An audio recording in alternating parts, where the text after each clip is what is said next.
now we shift focus to Reliance Industries. Reliance Industries has lost over 4 lakh crore rupees in market cap, and this is from its July peak. Hiren brings us with a deep dive of what's ailing the most valuable Indian company and what the street is watching out for. Absolutely. If you see Reliance Industries, it's a key one to watch out for.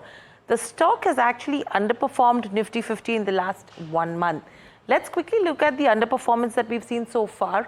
Now, in the last 1 month, you have Reliance Industries, which is down almost 6.5% versus Nifty 50, which has lost around 3.5%. In fact, Reliance is down almost 10% in the month of October alone. Let's look at the market cap erosion. 4.2 lakh crore. Since the peak in July is what we've seen in terms of erosion for Reliance Industries, and you've seen a lot of FIs that have exited as well. Now, moving from here on, if you talk about what has actually gone wrong, number one, 6 straight quarters where the company has actually missed street estimates. So that's one of the reasons why we are seeing a downtick. You'll see the kind of numbers that have given in over here.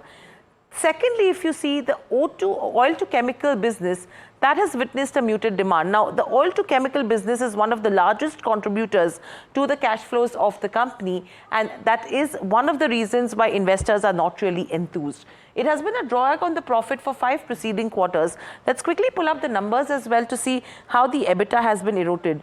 From 11% in the second quarter of FY24, it has actually gone down to 8% in the second quarter of FY25. So you see the gradual downtick that has happened on the operational front as well. Moving on, let's look at Jio. Now, post the tariff hikes that were taken in the month of June, which were effective in the month of July, you have customers that have been lost, 10.9 million subscribers that have been lost in the second quarter of FY25.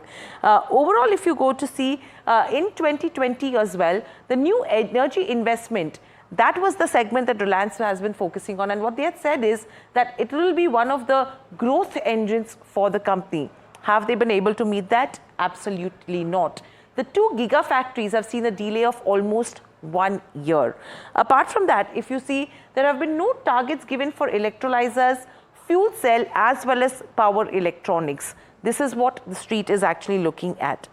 Apart from that, their retail business has also been stung by competition, and their strategy seems to be absolutely haphazard with regards to where retail is concerned. And their new commerce revenue contribution has stagnated at 18%, which actually tells you that their implied annualized revenue is nearly around $4 billion. Moving from here on, that's with regards to retail business. They're unable to actually attract new strategic investments now to fund these 2 businesses. This is one of the major concerning areas as well that the company has been facing. Taking all of this into consideration, what is the street now wanting answers to? When will the telecom and the retail unit list? That's number one.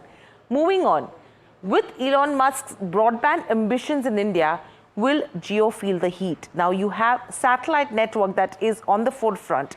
And if that comes in, we don't know when and why, what's going to be the status, but will that hit them? And lastly, the timing of the reversal of estimate downgrade cycle.